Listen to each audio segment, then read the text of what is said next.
Aujourd'hui, on parle de reproduction. Peut-on imaginer créer un embryon sans les spermatozoïdes d'un mâle et sans l'œuf d'une femelle?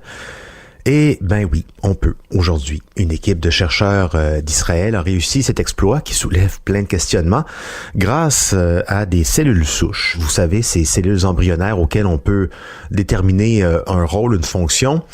Et leur recherche a été répliquée quelques semaines plus tard par des chercheurs américains. Donc, ça marche. Comment ont-ils fait? Et surtout, pourquoi? À quoi ça sert ce genre de recherche? Et est-ce bien raisonnable? Voici Véronique Morin. Ni œuf, ni spermatozoïde, et même pas d'utérus.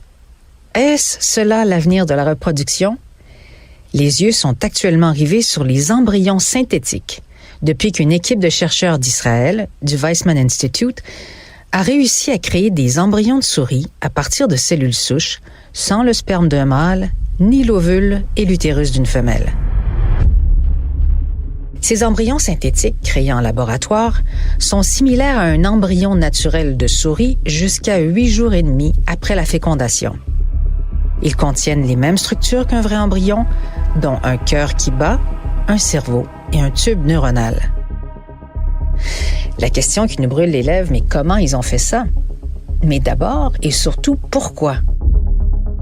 À court terme, ils disent qu'ils espèrent utiliser ces soi-disant embryoïdes pour mieux comprendre les premiers stades du développement du fœtus et étudier les mécanismes à l'origine des maladies.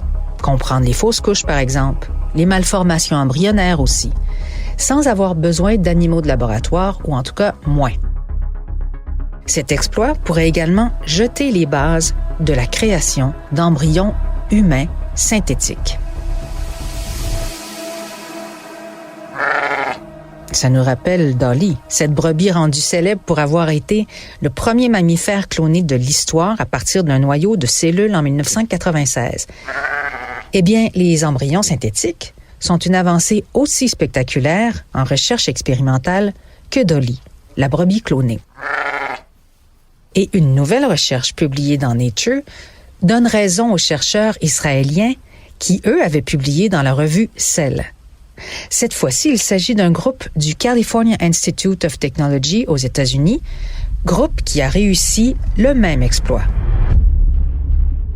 En recherche, c'est hyper important que des groupes indépendants soient capables de répliquer des résultats inédits. Ça permet de valider les découvertes de l'autre, de s'assurer que c'est pas un coup de chance ou juste une erreur. Donc, pour revenir aux embryons synthétiques de souris, c'est à partir de cellules souches que les chercheurs ont réussi leur exploit de créer un embryon sans œuf ni sperme. Les cellules souches sont des cellules qui, au début du développement de l'organisme, peuvent devenir n'importe quel tissu ou organe, c'est-à-dire qu'elles ne sont pas encore spécialisées ou différenciées. Ce type de recherche avec des cellules souches ne date pas d'hier, mais il a fallu des décennies pour en arriver à ces embryons synthétiques de souris.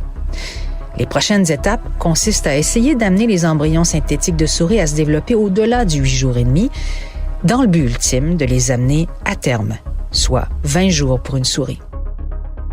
Mais tous prédisent qu'après environ 11 jours de développement, l'embryon va échouer sans placenta.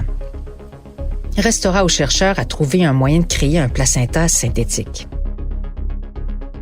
Pendant ce temps, d'autres scientifiques ont déjà utilisé des cellules souches humaines pour créer un blastoïde.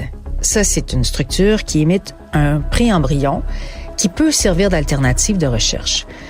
Un tel travail est évidemment soumis à des préoccupations éthiques et encadré, en fait on l'espère, par des règles. Pendant des décennies, la règle des 14 jours sur la croissance des embryons humains en laboratoire a guidé les chercheurs, c'est-à-dire qu'après 14 jours, l'embryon humain doit être détruit. Mais l'année dernière, la Société internationale de recherche sur les cellules souches a recommandé d'assouplir cette règle dans certaines circonstances. En attendant, les chercheurs dans le domaine des cellules souches et de l'embryologie se font rassurants. Ils insistent sur le fait que la croissance d'un bébé à partir d'un embryon humain synthétique n'est ni possible ni envisagée.